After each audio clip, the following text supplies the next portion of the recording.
The movies I've probably seen the most in my life are the first two Toy Story movies, as I was rightfully completely obsessed with them as a kid, followed by the first two Spider-Man movies, as my lifelong friend was rightfully completely obsessed with them as a kid. His letterboxd is in the description. Suffice to say, we had impeccable taste from the start. Growing up, we would hear how Raimi's Spider-Man 2 was one of the best superhero movies and one of the best sequels ever made, just reinforcing how we felt about those two movies. Eventually, rewatching them in our late teens or early adult years, we would find something that would really make these movies stand apart from the modern blockbuster, especially of their genres: their campiness.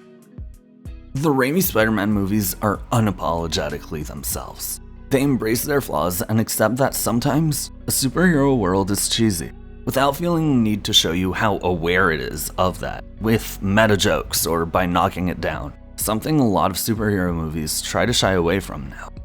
The final product ends up being better than its contemporaries in a lot of ways due to its campy nature. Unfortunately, camp is rarely well executed, especially by modern blockbusters, because you need to be both aware of the cheesy elements without trying to hide them or put yourselves above them. A lot of soup movies or shows are aware of it, but go out of their way to show you how aware they are by making fun of it, while some franchises, like The Fast and Furious, are ridiculously cheesy, but have stars and producers saying that the series is best picture worthy, showing that they don't realize it. A few succeed, but they're the exception, not the rule. That said, last year, I was pleasantly surprised by a movie that embraced its camp and that really shines for it. Polite Society gave me a movie that knew exactly what it was and did not shy away, delivering a fun and genuine feeling sister dynamic with some harder-hitting themes, while also being over the top in all the best ways. I'll be going into spoilers, so if you haven't seen it yet, please do watch it. I truly fucking love this movie. And hey, if you love this video, please consider subscribing. Wow.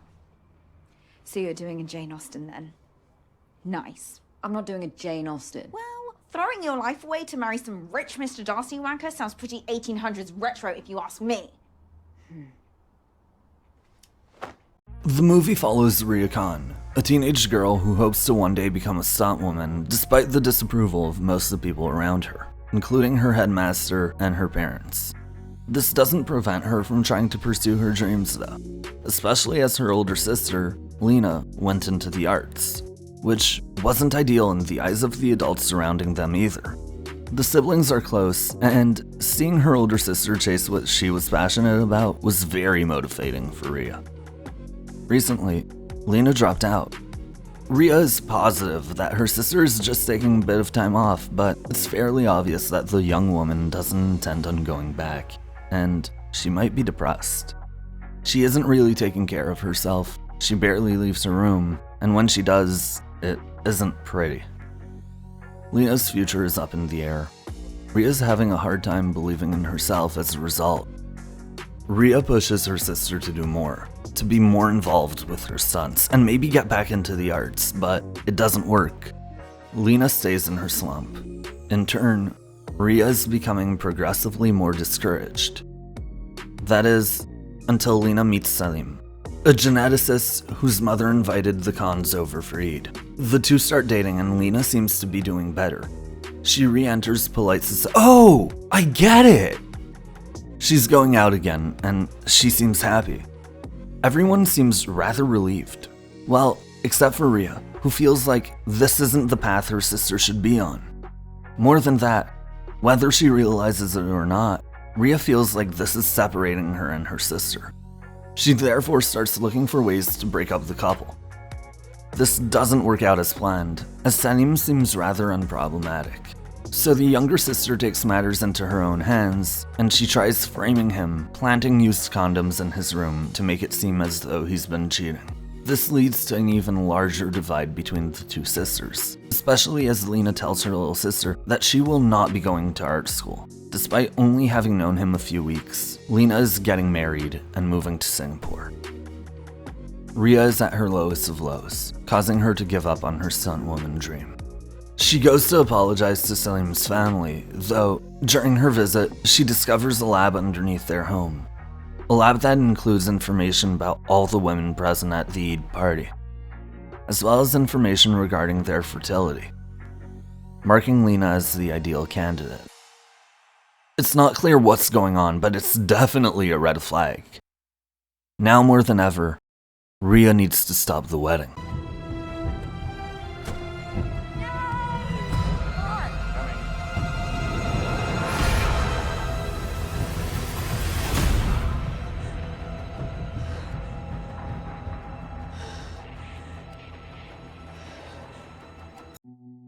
Through all of this, the movie leans heavy into different movie tropes, in ways that can easily be read as parodies, but I believe to be genuine homages. You get a heist sequence complete with disguises, but this time, the type of disguise a teenage girl would realistically be able to put together.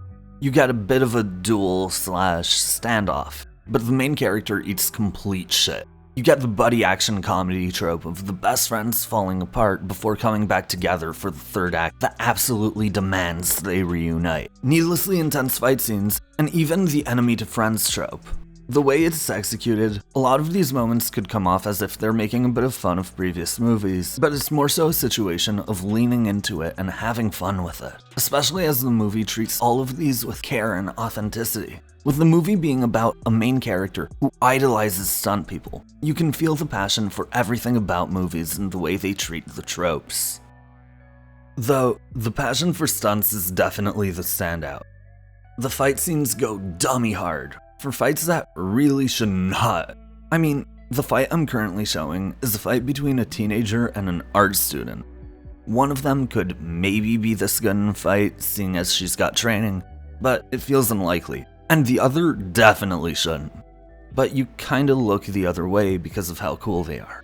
The costumes and cinematography also do a lot to make the fight scenes look as pleasing as possible. Like, yo, this is cool as fuck. Look at this. My brain was like, yo, half the time. Sorry, I'll keep it together. The comedy in the movie is kinda hit or miss for me. It's definitely funny, but it's not bottoms funny. And there are jokes that just don't do it for me personally. Particularly when the three teenage girls are together, I just find there are moments where I'm like, no, yeah, I get why you get bullied. Watching this one in particular,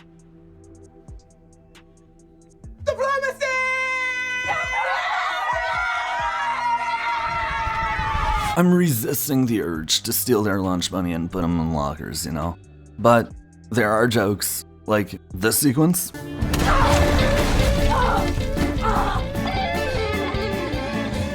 I am kind. No, you're not. You're arrogant. You're egotistical. You're an artist. That made me laugh way more than they should. I also happen to find the scenes where Rhea gets tortured by getting waxed to be a really funny, fun, and creative way of handling that type of scene in a way that works in that universe. I think a lot of the best parts of the movie come from its creative decisions, and the comedy is no exception to this. We're not so different, you and I. I'm nothing like you. I know about the secret lab, the testing. I know everything.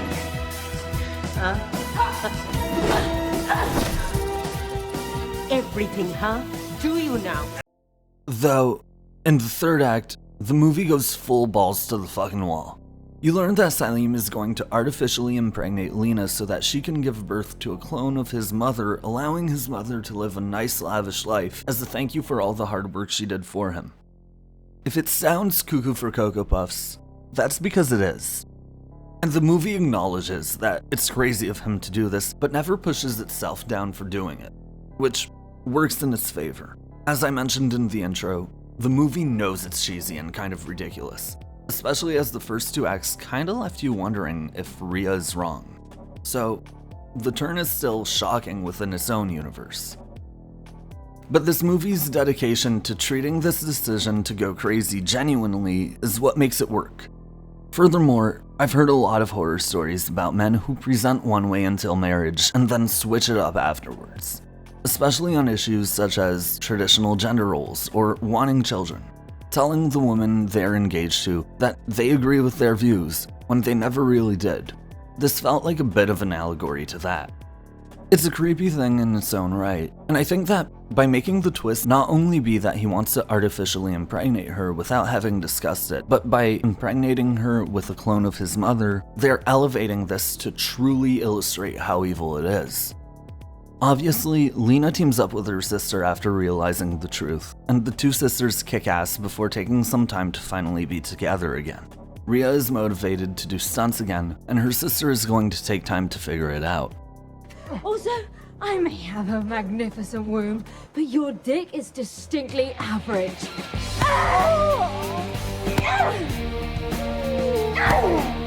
Lena, you should put head. Right.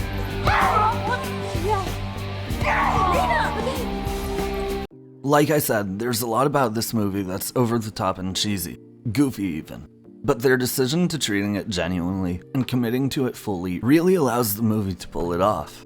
As I mentioned in the intro, it reminds me a lot of the Raimi Spider-Man movies, and I mean this in the best way possible, especially as I believe the movie approaches its themes and ideas very well. Front and center, there's the sibling dynamic, which I find to be the heart of the movie. These sisters are very convincing, and so are their conflicts. They get along the way siblings often do, but they also fight, besides the physical element, rather realistically. While I don't have a family dynamic that would allow this relationship to fully resonate with me, I know people who absolutely love the movie because of that relationship. Another element that I admire a lot, but can't particularly resonate with as a white man, is the depiction as growing up as a brown woman in the Western world, the cultural elements and expectations that come with. It really plays a big role in the movie. These are both elements that are dealt with really well and that elevate the movie greatly, especially as there isn't much representation for brown people in Western media. We are seeing a rise, which is great, but they are still disproportionately underrepresented. The movie's sense of identity is mostly built around the relationship between the sisters and these cultural elements, along with the campy tone it leans into, which makes it really distinct. Had it just been for these things, I would probably already love this movie. Though, the struggle with pursuing your passion is where the movie gives me something I relate to. I wouldn't say I struggle with it the same way the sisters do, but the movie did leave me wondering if I was compromising on my dreams to settle for something more comfortable, more reliable.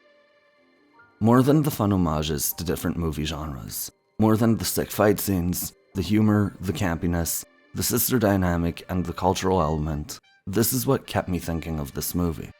And I think, if a movie is able to get me to question myself this much, it's worth saying I fucking love it.